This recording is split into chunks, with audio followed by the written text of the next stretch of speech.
आज हम बहुत ही टेस्टी और एकदम क्रिस्पी हलवाई स्टाइल राज कचौरी बनाएंगे जो एकदम चटपटी बनती है और बहुत ज़्यादा टेस्टी भी लगती है। तो साथ में हम एकदम क्रिस्पी राज कचौरी, ग्रीन चटनी और राज कचौरी का एकदम टेस्टी स्टफिंग भी बनाएंगे। और आवाज़ सुनकर ही पता चल जाएगा कि ये कचौरी कितनी क्रिस्पी बनती है और बिल्कुल ऑयली नहीं बनती है। तो आप भी एक बार घर पर ज़रूर ट्राई करना। जय जिनेंद्र सभी को। तो चलिए आज की मज़ेदार रेसिपी शुरू करते हैं।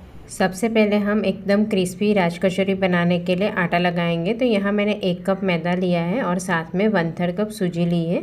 जो अक्सर हम उपमा बनाने के लिए सूजी यूज़ करते हैं वही लिया है और दोनों को हम अच्छे से मिक्स कर लेंगे। तो ये आटा लगाने के लिए हमें ना तो नमक ऐड करना है ना ही मोयन के लिए ऑयल ऐड करना है।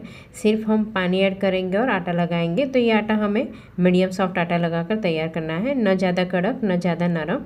तो देखिए इस तरह से हमें थोड़ा थोड़ा पानी ऐड करना है और मीडियम सॉफ्ट आटा लगाकर तैयार करेंगे। तो आटा लगाने के लिए यहाँ हमने सूजी ऐड किया है। तो सूजी जल्दी से पानी एब्जॉर्ब कर लेती है तो फिर आटा बाद में ड्राई हो जाएगा, इसलिए अभी हम इस तरह से मीडियम सॉफ्ट आटा लगाकर तैयार करेंगे और इसे अभी हम साइड में रखेंगे।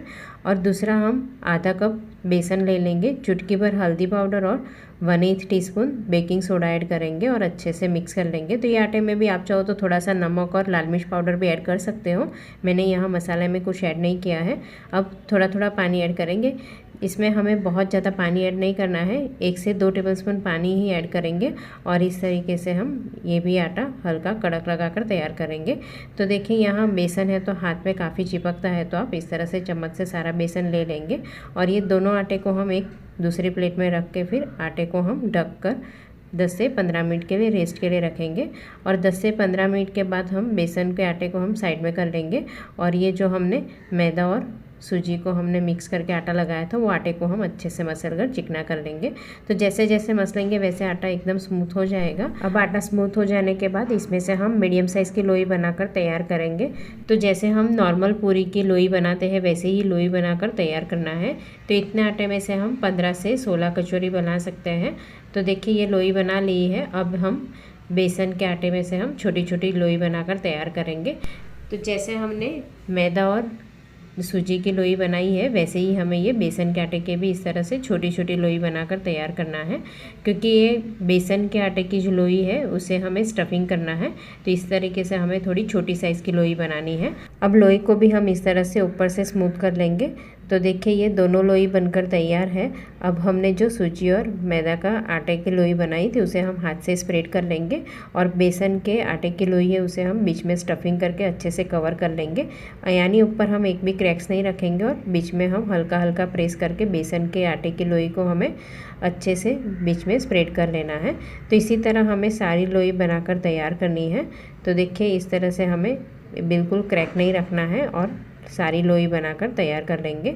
और ये लोई बनाने के बाद भी हमें इसे अच्छे से कवर कर लेना है, जिससे ऊपर से लोई बिल्कुल ड्राई नहीं बनेगी और सारी लोई अच्छे से स्मूथ बनकर तैयार हो जाएगी। अब सारी लोई बनाने के बाद हम इसे भी हल्के गीले कपड़े से कवर कर लेंगे, जिससे लोई ऊपर से बिल्कुल ड्राई नहीं बनेगी। अब एक लोई को ले लेंगे और इसे हम सूखे आटे में हल्का रोल करके फिर इसे बेलेंगे और बाकी की लोई को हम कपड़े से ढक लेंगे। तो देखिए जैसे हम नॉर्मल पूड़ी बेलते हैं वैसे ही हमें इसे बेलकर तैयार करना है। हल्का हल्का हम प्रेस करके बेलेंगे तो बेसन के आटे की लोई भी पूरी लोई में अच्छे से स्प्रेड हो जाएगी और पूरी हमारी एकदम इवनली बेलकर तैयार होगी। तो देखिए इसी तरह हमें सारी पूरी बेलकर तैयार कर लेना है और फिर इसे हम फ्राई करेंगे। तो देखिए फ्राई करने के लिए मैंने ऑयल गर्म करने के लिए रख दिया था और ऑयल भी अच्छे से गर्म होना चाहिए और गैस की फ्लेम भी हम मीडियम टू हाई रखेंगे और इस तरह से हल्का हल्का प्रेस करेंगे तो पूरी अच्छे से फूल जाएगी। और इस तरह से पूरी फूल जाने के बाद गैस की फ्लेम स्लो टू मीडियम कर लेंगे और पलट पलट कर अच्छे से क्रिस्प हो जाएगी, तब तक हमें इसे फ्राई करना है। तो ये पूरी थोड़ी फ्राई होने में टाइम लगेगा पर अच्छे से क्रिस्प करना है। अगर आप मीडियम टू हाई फ्लेम पर पूरी को फ्राई करेंगे तो तब भी आपको क्रिस्पी लगेगी, पर बाद में वो सॉगी हो जाएगी। तो फ्राई करने में भी हमें बहुत अच्छे से ध्यान रख के फ्राई करना है। अगर आपको ज़्यादा ऑयल ऐड करके एक साथ में 3 से 4 पूरी को फ्राई करना है तो वो भी आप कर सकते हो। तो देखिए यहाँ पलट पलट कर इस तरह से गोल्डन ब्राउन हो जाएगी, तब तक हमें अच्छे से फ्राई कर लेना है। तो देखिए इसी तरह हमें सारी पूरी को फ्राई करना है। तो मैंने यहाँ एक एक पूरी को ही फ्राई किया है। जैसे हम ऑयल में ऐड करेंगे और गैस की फ्लेम हाई रहेगी तो हल्की हल्की जाली से प्रेस करेंगे तो और ऊपर भी हम पूड़ी के ऊपर थोड़ा सा ऑयल ऐड करेंगे जिससे ये पूड़ी अच्छे से फूल जाएगी। तो देखिए यहाँ सारी पूड़ी को मैंने फ्राई कर लिया है। यानी आपको जब भी राज कचौड़ी बनाना है तब आप इस तरह से कचौड़ी या फिर पूड़ी को अगले दिन भी आप फ्राई करके एयरटाइट कंटेनर में भर कर रख सकते हो।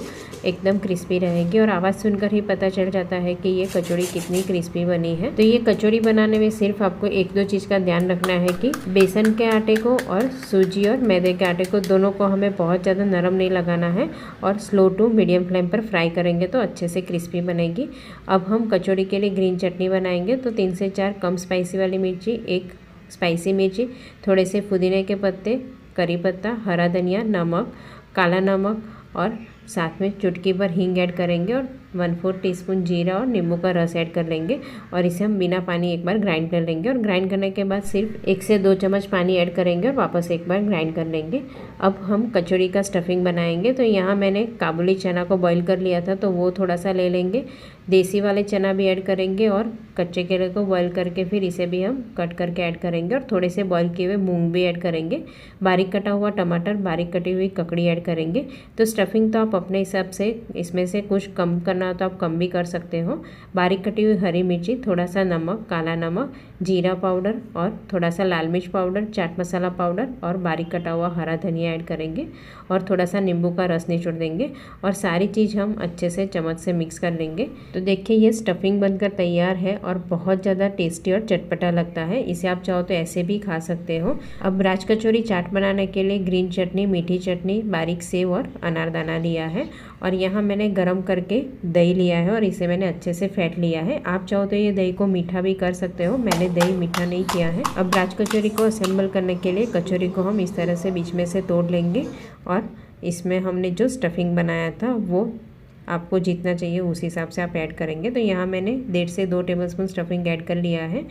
ग्रीन चटनी ऐड करेंगे, मीठी चटनी ऐड करेंगे। तो चटनी भी आप अपने टेस्ट के हिसाब से कम ज़्यादा ऐड कर सकते हो और जो हमने दही को फेंट के रखा था वो भी ऐड करेंगे। तो दही की मात्रा भी आप अपने टेस्ट के हिसाब से कम ज़्यादा ऐड कर सकते हो और थोड़ा सा काला नमक ऐड करेंगे और लाल मिर्च पाउडर स्प्रिंकल करेंगे। अब इसके ऊपर बारीक वाली सेव, अनारदाना और हरा धनिया से गार्निश करेंगे। तो आप भी हलवाई स्टाइल राज कचौरी एक बार घर पर ज़रूर ट्राई करना, बच्चों से लेकर बड़ों को सभी को बहुत पसंद आएगा।